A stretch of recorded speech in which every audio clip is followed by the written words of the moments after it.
Bonjour à tous. Merci beaucoup pour cette invitation. J'espère sympathique au moins dans tous les qualificatifs qui ont été donnés.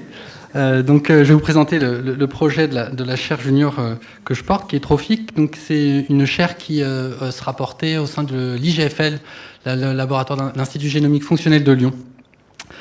Et donc, moi, j'ai une particularité, et je remercie ceux qui ont conçu cet appel à projet d'avoir permis des critères qui ouvraient à différents profils, mais j'ai la particularité d'être médecin clinicien avec une activité clinique que je continue d'avoir. Et j'ai construit mon cursus médical pour essayer d'aller vers une compétence transversale pour pouvoir penser, développer et potentiellement évaluer et appliquer des outils issus de la science du microbiote pour le soin. Et donc, j'ai essayé de construire les différentes briques de connaissances nécessaires, que ce soit en gastro-entérologie, une des spécialités dans lesquelles le microbiote s'inscrit le plus facilement, en infectiologie, pour développer tout un tas de compétences autour de l'usage des anti-infectieux, et en microbiologie clinique. J'ai fait une thèse en immunologie des muqueuses à Lyon, au sein du laboratoire de Julien Marie, pour bien comprendre l'écosystème, essayer de mieux comprendre en tout cas l'écosystème intestinal et sa composante immunitaire. J'ai travaillé un peu plus de 2 ans au sein de l'équipe du professeur Harry Sokol à Paris sur différents modèles et différents travaux de recherche translationnelle sur le microbiote en pathologie humaine. Et je suis revenu à Lyon dans un poste de maître de conférence, MCUPH, en 2023. Et depuis, j'ai construit un certain nombre de recherches, de projets de recherche, et notamment de projets de recherche clinique et de construction de cohortes institutionnelles. Et donc la question que je vais adresser dans ce programme, c'est la problématique de la dénutrition en contexte de cancer, et en particulier en contexte de traitement par chimiothérapie. C'est un enjeu majeur dans le soin, puisqu'on considère que 50% des patients qui arrivent au diagnostic, même avant tout traitement, sont dénutris, et que cette dénutrition a un impact sur leur santé et leur qualité de vie de manière importante. Quand on est dénutri au début de la prise en charge, on a un surrisque de mortalité qui est augmenté. Quelles que soient les prises en charge qu'on essaye de mettre en place, on se retrouve avec des chiffres qui sont à peu près constants en fonction des cohortes dans les pays industrialisés, où on peut estimer que 10 à 20% des patients vont mourir non pas de l'évolution de la tumeur en elle-même, mais des complications liées à la dénutrition.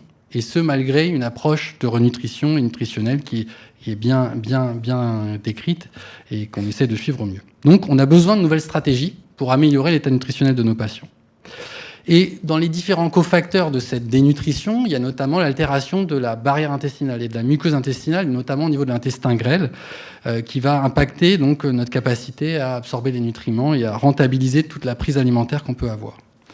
Et dans la dénutrition, et encore plus quand on a un traitement par chimiothérapie, on a un cercle vicieux qui s'installe avec une atrophie villositaire qui va être le fruit de cette dénutrition, le fruit des agressions muqueuses liées au traitement par chimiothérapie, et le fruit également d'une altération de l'ensemble de l'écosystème, dont le microbiote intestinal. Et tout ça, ça va diminuer notre capacité d'absorption des nutriments, ça va diminuer notre tolérance aussi digestive au traitement par chimiothérapie, avec des traitements qui vont parfois être diminués en dose ou arrêtés, simplement du fait d'une mauvaise tolérance digestive.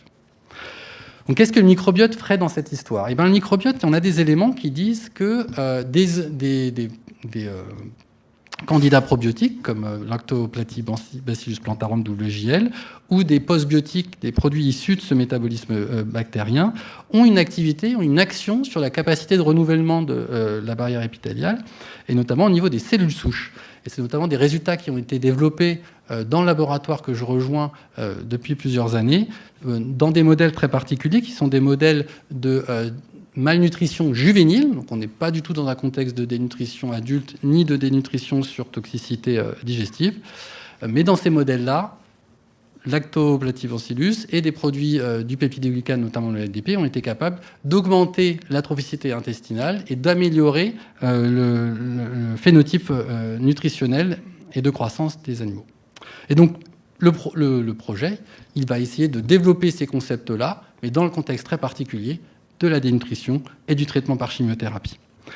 Il est construit sur un axe bidirectionnel qui va, d'une part, partir de modèles préidentifiés et de candidats préidentifiés dans des modèles murins, et se nourrir également d'une cohorte de patients que j'ai construite, de patients qui ont un cancer et qui débutent une chimiothérapie. Donc, je vais y revenir un petit peu. Ensuite, ces modèles et ces candidats vont être testés de manière donc préclinique, in vitro, in vivo et avec des pipelines d'analyse bioinformatique pour ensuite après être validés dans un troisième temps dans des modèles un peu plus complexes d'écosystèmes humanisés dans des souris au microbiote de composition contrôlée. Donc d'emblée, l'idée c'est qu'on essaye d'être au plus près de la physiologie intestinale et d'éliminer tout un tas de facteurs confondants qui seraient la cachexie, le syndrome inflammatoire sur le processus cancéreux qui se développe, pour commencer avec ces hypothèses-là, commencer à construire sur cette physiologie-là, et après, bien sûr, le projet ira dans des modèles plus complexes. Mais on a choisi d'être dans des modèles qui sont d'emblée sans cancer actif. Le modèle préclinique, et notamment in vivo, qui sert de base à ce projet, qui a construit les données préliminaires pour valider nos hypothèses et avancer. C'est un modèle simplement de souris qu'on va mettre en carence d'apport, 60% des apports caloriques habituels, et qu'on va traiter par chimiothérapie. Et quand on fait ça, on se rend compte qu'on va diminuer le renouvellement muqueux et la masse entérocytaire globalement, avec des données préliminaires qui ont été collectées dans le laboratoire et qu'on continue à affiner en affinant notamment les protocoles de chimiothérapie. Ce modèle-là, il va servir à tester nos différents candidats. Alors, on en a déjà identifié du fait de l'histoire du laboratoire, du fait de ce qui est actuellement publié dans d'autres modèles et dans d'autres situations pathologiques. Mais l'idée, c'est d'aller aussi tester les candidats qu'on va identifier à partir de notre cohorte humaine. On a des stratégies alternatives à ce niveau-là, notamment sur justement l'affinage et les protocoles de chimiothérapie qu'on peut utiliser. On pourra toujours en discuter si vous voulez après ou à la fin de la présentation. Le deuxième volet de notre projet, il s'appuie donc sur des données humaines pour être tout de suite dans la construction d'un modèle translationnel, pour avoir des candidats thérapeutiques qu'on pourrait aller ensuite après réutiliser chez nos patients. Ce modèle-là, cette cohorte-là, elle est basée sur le recrutement de patients qui ont un cancer du pancréas métastatique ou un cancer du côlon métastatique. On a pris 2 modèles exprès pour essayer d'avoir des éléments qui sont pas uniquement liés au modèle de cancer, à la situation pathologique dans laquelle on est, mais plus généralement à la dénutrition et des patients qui commencent et qui sont traités par chimiothérapie.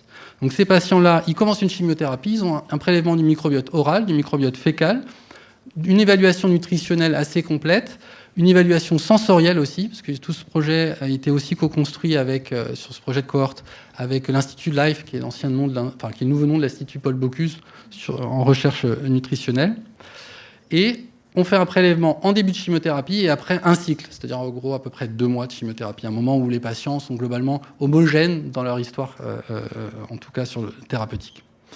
Et ça va nous donner des éléments pour faire des analyses bioinformatiques, notamment de shotgun métagénomique et de métabolomique ciblée, ce qu'on peut faire au sein des Hospices civils de Lyon avec 2 plateformes d'analyse. Et la partie analytique, l'idée aussi de ce projet, c'était de construire des collaborations un peu ambitieuses. Elle a été pensée et elle sera construite avec une collaboration internationale avec le laboratoire de Francesco Aniscar, qui est à Trente, qui travaille avec Nicolas Segata, parmi les grands laboratoires de bioinformatique liés au microbiote. Une sous-partie de notre cohorte, on va pouvoir avoir accès à des échantillons frais qui ne vont pas être dans des conservateurs, qui ne vont pas être prélevés à domicile. Et ces échantillons frais, on va les mettre en culture. Et on va particulièrement s'intéresser aux extrêmes nutritionnels dans notre cohorte, pour voir vraiment, dans une situation où le phénotype est très clair, est-ce qu'il y a quelque chose, est-ce qu'il y a un signal au niveau de ce microbiote. Et ça va alimenter un pipeline, qui est un des gros volets de ce projet-là, un pipeline d'isolation de souches et de culture anaérobie. L'idée est la suivante, on ne va pas faire du screening large sur tous les selles, sur tous nos patients, sur toutes les souches, mais on va cibler les patients qui ont un signal fort au niveau bioinformatique avec des associations à des phénotypes nutritionnels importants. On va prendre les selles de ces patients-là et on va faire une culture un peu globale dans un système de MyPro où notre soupe de microbiote enrichie après 24 heures de culture anaérobie va être ensuite après testée dans des modèles d'organoïdes. Et on va voir s'il y a une modification de la trophicité de nos organoïdes, leur composition, leur dynamique morphologique. Si on a un signal fort phénotypique, qu'on a un signal qui corrèle avec aussi ce qu'on voit au niveau de la clinique, alors ces échantillons de selles, ils vont ensuite après passer dans un dispositif plus coûteux, plus coûteux en temps et en moyens, qui va être une méthode d'isolation par dilution limite. Ces souches isolées vont être identifiées, puis après, on va retester dans notre modèle d'organoïde. On a là aussi un support important, parce que quand on construit une équipe, il ne faut pas partir de rien. Et quand on essaye de faire des choses un peu ambitieuses, il faut s'appuyer sur des expertises déjà bien reconnues. Et ça, c'est dans le cadre notamment d'une collaboration active avec Nathalie Royon, qui est microbiologiste au sein de l'équipe du professeur Sokol au CRSA. Voilà. Une fois qu'on a validé nos candidats, l'idée, c'est d'aller dans un modèle un peu plus complexe, et notamment un écosystème microbiologique un peu plus complexe. On a souvent une difficulté de passer de la souris, l'écosystème de la souris, à des applications au sein d'un microbiote humain. Donc l'idée, c'est d'avoir une étape intermédiaire pour voir si nos souches, dans un environnement compétitif avec des bactéries issues des selles de nos patients qui vont recoloniser des souris axéniques, est-ce que dans cet environnement riche, avec un microbiote déjà présent et déjà altéré, on arrive à encore avoir un effet thérapeutique, un effet physiologique sur la muqueuse intestinale. Voilà un petit peu le pipeline d'analyse qui s'appuiera donc sur l'animalerie axénique qui est développée à Lyon. L'idée, c'est d'avoir une approche de précision pour les stratégies nutritionnelles en oncologie, c'est d'enrichir le pipeline de recherche transactionnelle qu'on développe sur Lyon, qui va du patient au patient, avec l'idée on est capable de recruter des patients, de faire des analyses de microbiote, d'aller tester des hypothèses dans des modèles précliniques, et puis de développer des stratégies thérapeutiques qu'on va aller retester ensuite après chez les patients, avec bien sûr un grand nombre de bases de données qui seront générées, notamment à partir de la recherche clinique.